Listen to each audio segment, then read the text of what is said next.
पहले एक struggling phase के अंदर थे, लेकिन अब जो उसका इंपैक्ट आया है वो बहुत ज्यादा है। इसके ऊपर आज हमने बात करनी है कि ये कितना मुतासिर कर नौकरियों को लेकर, और फिर ये खबर कि पाकिस्तान की जो एक्सपोर्ट्स हैं उनमें कमी वाकई हो रही है। पाकिस्तान के साबिक वजीर खजाना हफीज पाशा साहब को आज हमने जहमत दी है। पाशा साहब, आपके वक्त का बहुत शुक्रिया। मैं आपसे जानना ये चाह रहा हूं कि अगर सिंपली ये जो जंग है, चूंकि अब इंडिकेटर तो यही है कि फिलहाल कोई डील नहीं हो रही, जंग प्रोलॉन्ग हो रही है, जंग आगे बढ़ रही है।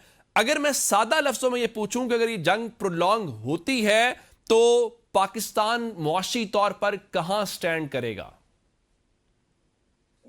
बिस्मिल्लाहिर्रहमानिर्रहीम। ये बहुत अहम सवाल है, और अगर ये सिलसिला जंग का जारी रहता है तो सबसे पहले जो असर हमें नजर आना शुरू हो चुका है, और वो है अफरात ज़र की रफ्तार। ठीक। जंग आने से पहले रफ्तार 7.3% थी। हम्म। हमारा एस्टिमेट ये है कि कुछ दिनों में, ये मुझे अफसोस से कहना पड़ता है, कि 2 गुना से भी ज्यादा, 15 से 16% हो जाएगा। ठीक। अब एक तो ये बहुत परेशान कुन बात है। लोग अभी भी परेशान हैं कि अफरात ज़र बढ़ रहा था, अब ठीक। तो और बढ़ गया। दूसरी तरफ जो असर होगा वो हमारे तिजारती खसारे पर होगा। हम्म। आप ये देखिए कि तेल की कीमत कितनी वाज़ेह तौर पर इंटरनेशनली भी बढ़ी है। हम्म। अब आप ब्रेंट क्रूड को देखें कि 64 से बढ़कर $110 फी बैरल पहुंच चुका है। ठीक। इसके नतीजे में होगा ये कि हर महीने तेल के दरामदाद और दूसरे चीज़ों के ट्रांसपोर्ट कॉस्ट में इजाफे, और इंश्योरेंस एंड अदर कॉस्ट के इजाफे की वजह से हम्म। कम से कम $1 अरब हर महीने हमारे बरामदात का लेवल बढ़ेगा। हम्म। अच्छा अच्छा, तो पाशा साहब, ये जो आप दरामदात वाली बात करें, मेरे सामने इस वक्त फैक्ट्स पड़े हुए हैं। जो पहले 9 महीने हैं इस मौशी साल के, उसमें तजारती खसारे में $5 अरब का इजाफा हो गया है। इसी तरह से जो बरामदात पाकिस्तान की थी वो पहले अगर $24 अरब पे थी, वो $22 अरब पे आ गई, उसमें भी $2 अरब की कमी वाकई हो गई है। अगर मैं ट्रेड डेफिसिट या उन चीज़ों को टेक्निकलिटीज में जाए बगैर, एक आम देखने वाला जिसका शायद वो मैशत को उस तरह से नहीं समझता, मैं आपसे ये पूछूं कि इसका जो फॉल आउट है, पाकिस्तान में कितने ऐसे लोग हैं जो जॉब लेस हो सकते हैं, जिनकी नौकरियां जंग की वजह से जा सकती हैं, क्योंकि जो बेरोजगारी की शरह उसमें तो पहले ही बहुत इजाफा हो रहा था। बात दरअसल ये है कि अगर सप्लाई रुक जाती है या कम हो जाती है तो इससे जो पैदावार है हर सेक्टर में, उसमें कमी आ सकती है। ठीक। और खुदा न खास्ता अगर ऐसा हुआ तो हमारा शरह नमू मनफी हो सकता है 2 से 3%। हम्म। और उसके नतीजे में अब आप ये देखिए कि ऑलरेडी हमारा जो अनएम्प्लॉयमेंट का लेवल है वो बहुत ऊंचा जा चुका है। प्रिंस सेंसस ने कहा है कि 22% है। ठीक। इस अगर ऐसा सिलसिला जारी रहा जंग का, हम्म। और प्रोडक्शन में कमी आती रही पाकिस्तान में सप्लाईज की कमी की वजह से, ठीक। तो हो सकता है कि बेरोजगारी का पैमाना जो है वो 28 से 30% तक चले जाएगा। 28 से 30%। अच्छा, मैंने ये प्रॉब्लम तो आपके सामने रखी है। हमने गवर्नमेंट का एक सोल्यूशन देखा कि गवर्नमेंट ने क्या किया कि लॉकडाउन लगा दिया। उनका जी हम 8 बजे तक मार्केटें खोलने की इजाजत देंगे। मुझे ये बताइए ये कितना इफेक्टिव है, क्योंकि हमने ये कोविड के जमाने में भी देखा है। और फिर ये 8 बजे तक क्यों किया गया है? क्या जो इंटरनेशनल प्रैक्टिस है ये उसको मीट करता है कि आप शाम जो दिन की रोशनी है उसमें बिजनेस की इजाजत दें? 3-4 घंटे का मजीद मौका देना, ये फ्यूल कंजम्पशन तो होगी, लोग ऑफिस से जाएंगे फिर वापस मार्केट आएंगे। ये ठीक है ये जो गवर्नमेंट की as of this moment policy सामने आई है? देखिए, कुछ मजबूरी भी है, और इस लिहाज से मैं समझता हूँ कि 8 बजे तक रखना एक तरह से मुनासिब है। हम्म। और इसके अलावा हमें और बहुत से मेजर्स लेने पड़ेंगे। ठीक। अब इस वक्त तो हम बस दुआ कर रहे हैं कि जंग जो है वो जल्द से जल्द खत्म हो जाए और स्ट्रेट ऑफ हार्मूज में नॉर्मल ट्रैफिक चल पड़े। हम्म। अच्छा, मैं आपसे ये जानना चाह रहा हूं कि ये जो खास कर ज़ाहिर है वो बात तो दुआ के ऊपर ही है, या इस तरह से हो जाए या उस तरह से हो जाए तो फिर होगा। अगर ये सिनेरियो आता है जिसमें आप कह रहे हैं कि महंगाई में ऑलरेडी इजाफा हो रहा है, बेरोजगारी आप 28 से 30% के हवाले से हैं, तो फिर पाकिस्तान के अंदर तो लोग ऑलरेडी बहुत पिसे हुए हैं। आपने सैलरीड क्लास के ऊपर इतनी टैक्सेशन की हुई है, उसके बावजूद आप टैक्स कलेक्ट नहीं कर पाए, वो शॉर्टफॉल था। तो फिर क्या करेंगे? फिर गवर्नमेंट तो मजीद जिस तरह पेट्रोलियम मसनूआत महंगी कर रही है, लेवी उसके ऊपर लगा रही है, फिर आम आदमी जो बेचारा होगा, जो कमा रहा है या सैलरीड पर्सन है, उसकी जेब से जो है वो भी निकाल लेगी गवर्नमेंट। बात दरअसल ये है कि अगर ये जंग का सिलसिला जारी रहता है और स्ट्रेट ऑफ हॉर्मुज खुलता नहीं है, तो पाकिस्तान दूसरे मुल्कों की तरह एक इकोनॉमिक इमरजेंसी डिक्लेयर करना ही पड़ेगा। अच्छा। आपको याद होगा 22-23 में जब यूक्रेन और रशिया का जंग शुरू हुआ था, तो हम इसी तरह के हालात से गुजरे थे। हम्म। और आपको याद होगा कि अफरात-ए-ज़र की रफ्तार 30% हो चुकी थी ठीक। और पाकिस्तान दिवालिये के करीब आ चुका था और लास्ट मिनट में हमें आईएमएफ ने बचाया था। हम्म। अब सवाल ये पैदा होता है कि क्या ये सिलसिला फिर से रहेगा?